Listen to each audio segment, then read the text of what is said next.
Welcome to Small Business, Big Network, the podcast for small business owners who want big results from their networking. I'm Liz Drury, a freelance voiceover artist who knows that if you're not working, then networking could help. Betsy Benn is the artist and designer behind the Betsy Benn brand of personalised stationery, prints and gifts. She's been running an accountability group for other people in the making and crafting world, which has proved a very fertile ground for networking. Thank you for being my guest on the podcast, Betsy. Oh, thank you for having me. I'm very excited. Now, you're currently an artist and a designer, but I believe that you went to university to study history and politics. So how did you get from that to this? That's a great question. I sometimes wonder myself. History and politics. I was a big history nerd when I was younger. I was the kid that was reading, Garibaldi's autobiography just to do a bit of background reading about Italian reunification. I thought it would be a really good idea to go off and do some history and politics at uni. And maybe then go and teach it. But I really quickly realised that it doesn't really matter the passion for the subject. I think you have to have a passion for the job, and the job was teaching. And I think I would have done my students a big disservice if I'd gone straight from being an education myself to being an educator. So I thought I might take a few years out and then maybe come back to teaching at some point later in life. But the need for an actual paid job overtook any kind of desire for a job that I was any good at. So I just kind of fell into event management for a financial services company. And that was really my first career, I suppose, which was good because it, if nothing else, taught me to think on my feet and manage problems. Project management was big on the list. And what kind of events did you organise? Oh, some dreadfully boring ones, because it was for a financial services company. There were very exciting pensions roadshows to attend, or look at this new life product we're launching. But then we also did some kind of motivational events for the sales force as well. So it could have been, the top 10 sales guys going to the Belfry for a golfing day, or a trip over to some nice hotel in Dublin for a few people. So there were some really lovely events to do as well. So even though you were sort of working in the corporate sector, were you still doing kind of arty things on the side? Have you always been arty and crafty? Yes. Oh my Lord. I again was that child who used to watch Tony Hart, and every week I'm going to send Tony my picture and he's going to put it on the telly. All the time, doodling, creating. I did art A-level at school as well. And it was a real kind of, do I go to do an art foundation course, or do I carry on being a history nerd? And I spent ages trying to look for a university that would let me do both. And I couldn't find one. And I still don't think there are many places where you can go and be an arty student and be a history nerd, which is a shame. But and even with the events that I was running, they needed things like creative invitations, and the joining instructions needed to be a bit more interesting, and we would make banners, and we would design promotional merchandise to go with it. So I was really heavily into the sort of visual aesthetics for the event, as much as the actual logistics of getting bums in seats and people places. And photography had always been a really big passion of mine, which kind of, in a circumvent way, landed me in the role that I'm doing now. Because it was, I'd had a baby, realised that, like a lot of people when they hit parenthood, that wasn't a job that I could do very easily with my career as an events manager. My baby needed me in one place, and my company needed me in another. And I couldn't figure out how to make that work. So I took redundancy. And because photography was such a big interest of mine, I ended up just taking photos of lots of babies because that's what I was around, and launched my first business, which was a portrait photography company, Yeah. actually. So I was always drawn to, making something pretty. That was always a big interest for me. And when did you start your current business? So we launched in 2010, and again, it was it was as a way to keep the photography business going and keep the photo printer that I'd purchased with my redundancy payout, um, keep that sort of running smoothly. My husband pointed out that, if I was printing 3 or 4 photos and then leaving it a month, all of the inkjets were getting clogged and I needed to just flush it through with loads of ink. So really, to prevent that from happening, I designed a few prints that could be printed in between commissions, and maybe I could sell those. And it was trying to sort of make the most, sweat the asset, I think is what people call it now. But it was just trying to make the most of my time and my materials. So I started doing that probably around about the January, February of 2010. Sold a few prints to a few local shops, and then thought, Not on the High Street would be a good place to approach and see if they would take some of the designs, and they did, which was great. We had our first Christmas. We had one product in the Christmas catalogue in the December of that year, and that went so amazingly well that they asked us to put it on the front cover of the gift guide the following February for Valentine's Day. Wow. And it was a huge investment then as well, because you had to pay like an advertising amount to go on this prestigious front cover spot. And I really didn't know if I would make all of that money back. I think it was about £3,500. And yeah, but we agreed. We thought, in for a penny. And it just went crazy, just absolutely flew. We were doing something like 70 or 80 prints a day at one point in that period, which was the same week that my son came down with croup, which was yeah.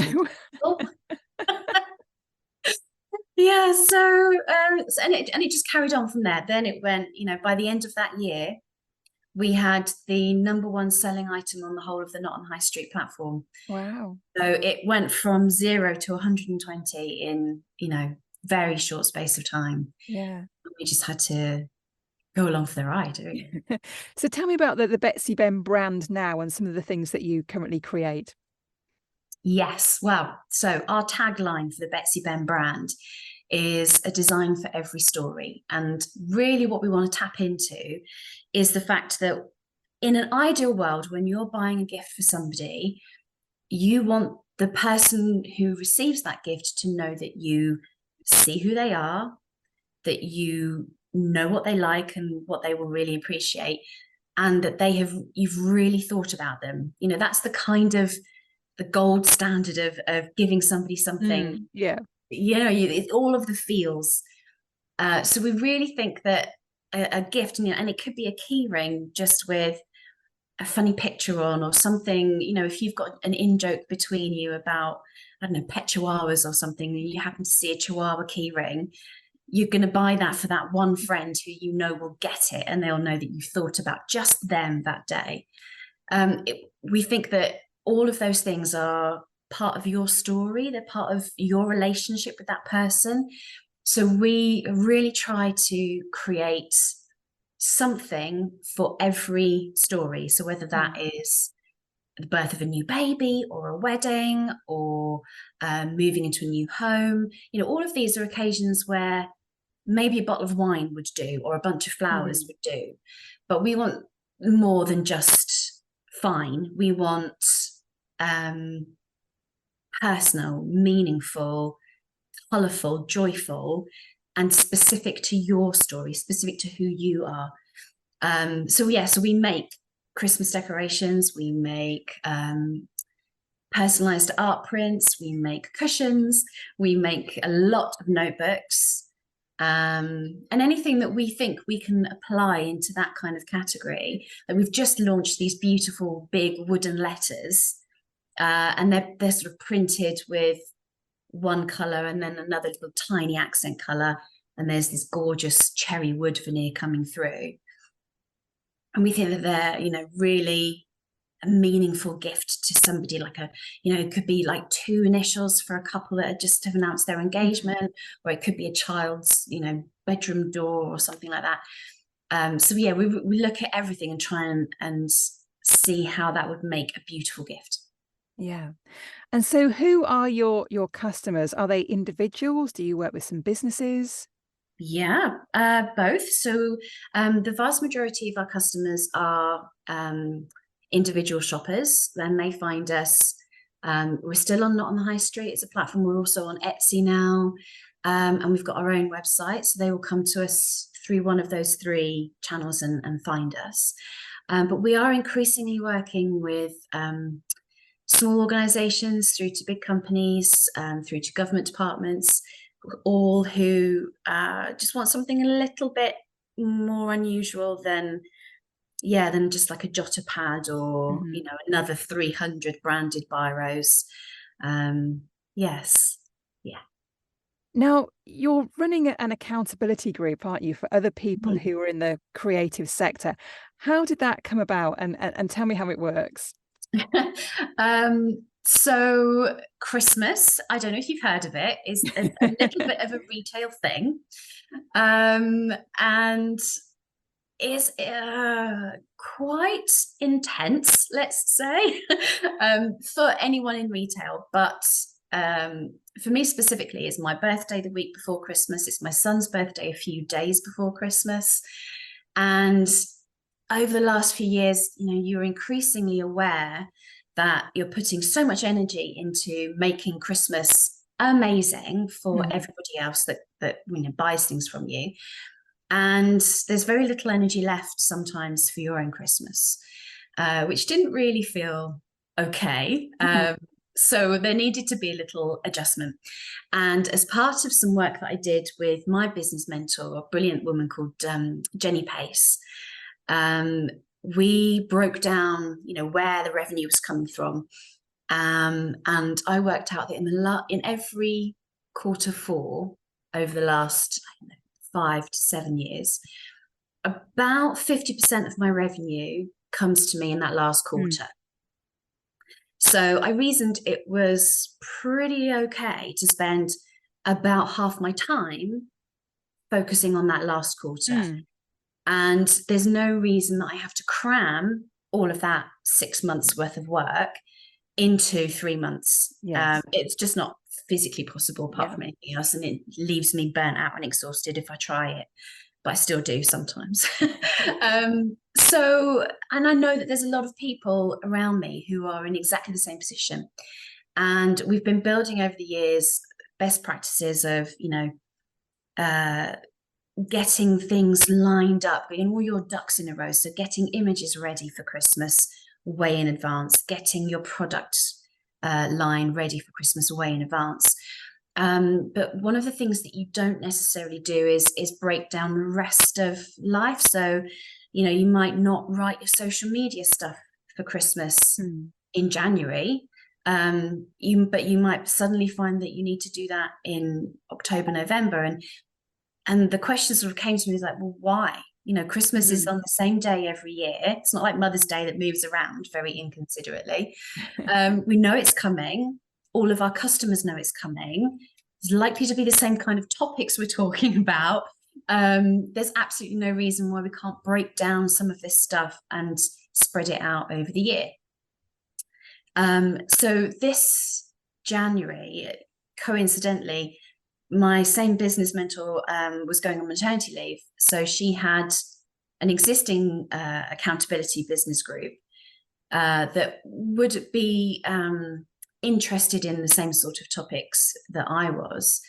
And I sort of suggested, you know, maybe I could run some Christmas sessions while you're on maternity leave. And she thought that was a great idea. But I really also wanted to open it up to anybody else that was interested. So there's a Not on the High Street kind of unofficial partners Facebook group. And I just sort of mentioned it to that group and just thought maybe another sort of 10, 15 people might join me. And within a day, I think about 80 people said, yeah, I want to work on Christmas in January. Absolutely, that's what I want to do. It was a bit overwhelming that, everyone was in the crazy Christmas boat with me, but it's been really, really good. And we've been able to break down all sorts of topics. And so how often do you get together with that group? And presumably it's a virtual network. Yeah, it's a virtual network. So we've been doing that monthly. The last one that I'm actually going to be inputting a lot to is this month coming. Are we in August yet? No, it's tomorrow. The last one is going to be in August, because then from sort of September, I really actually do need to start focusing on running my Christmas rather than, creating this network for everyone else to run it. But yeah, so we've been meeting on about the second or third Tuesday of every month. It's been a 2-hour session, and we've sort of broken it down into topics like one was identifying who our ideal customer is and who she's buying for at Christmas, because it's almost always women that are buying personalised gifts in this kind of retail setting. So we just looked at, all of the categories of people that she was buying for. And then that's very then easy to break down where you might have range gaps in what you're selling.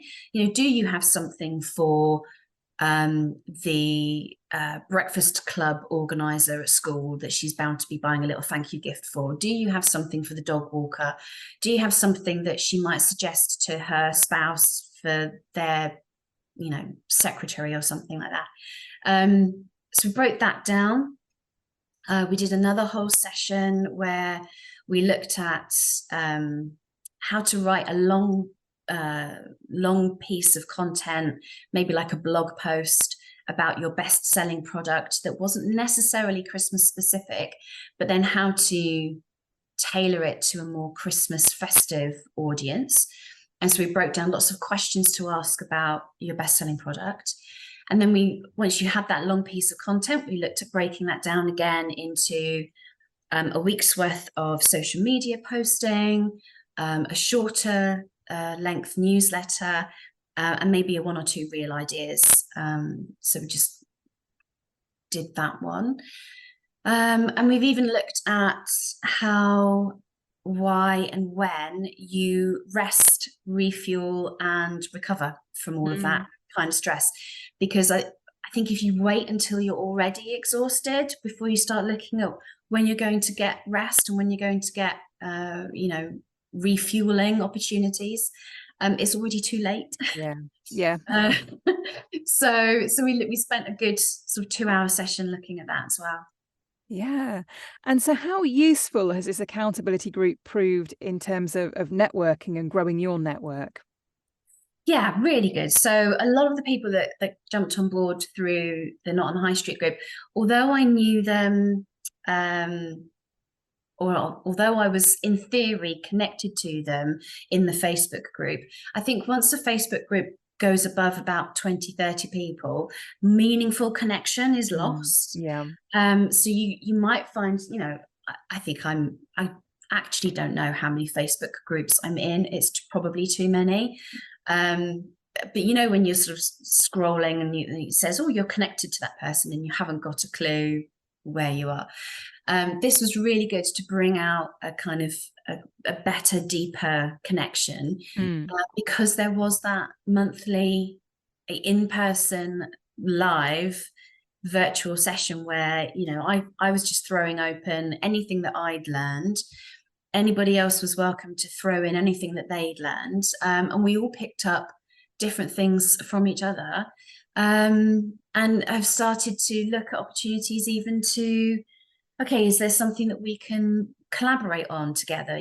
Do these products sit well enough together that we're talking to the same audience? And that's something that we wouldn't have even begun to explore if we hadn't, started talking about Christmas, way back in January. Yeah. So do you think it's something that you'll run again next year? Yeah, I would like to think so. I might want to do it in a slightly different way, but I don't know how yet. It would be I think it would be great to just widen the group. I think widen the sort of catchment, I suppose, for who can access it. And having run it once, it's a bit of a learning into what people find useful or informative. And I do think sometimes you forget how much you know, and it's not until someone asks you, you go, oh yeah, I can help you out with that. Or understanding just what's interesting to people. Some of the things that I think, I've maybe thought about 100 times, maybe told the story 10 times, I think is maybe boring now, but there are so many other people out there who still haven't heard it or are in a different part of their journey and they need exactly that kind of thing to make them sort of take the next step or push them into a different direction. So yeah, I think I would love to do it again next year. Yeah. So are there other ways that you network for your business? Yeah, well, we've just started experimenting with opening the studio and hosting networking connective meetings that other people run. So there's a small business network in Gloucestershire called Gloss Info, which is great name. And they are always looking for, once a month they do an in-person meetup, and on the weeks when there's not an in-person meetup they just do one via Zoom, and they're always looking for places to hold their network meeting. So we offered our studio for that, and that was really great. Made some new connections there. And the next one I'm going to is a Chamber of Commerce networking session, which I've not been to before, but I think you need to sometimes go to new things and see what's happening out there, because you never know who's going to be in what room. Yeah. Yeah. Absolutely. And there are so many different things that you could go to, aren't there? Yeah. Well, I want to do, there's net walks is the new thing that I've seen pop up all over the place. And I love the idea of doing that, of getting a bit of fresh air and just walking around and chatting with people. Yeah. Yeah, definitely. Lovely. Well, thank you ever so much for being my guest. And my final question, Betsy, if people are interested in finding out more about Betsy Benn and all the things that you produce, or indeed your accountability group that you might start again in January, what's the best place for them to find you? Yeah, well, we're on Instagram and Facebook with just Betsy Benn with 2 N's. It's luckily enough a unique enough name that there's not many of us out there, or they can just head to the website and it's betsybenn.com. Lovely. Well, thank you very much. And I'm going to go and have a look at your website and see what I might buy for Christmas. Oh, fab. Yeah. Thank you very much. Thanks for listening to Small Business, Big Network. If you found this podcast useful, please do rate, review and subscribe. And don't forget to share it with the rest of your network too.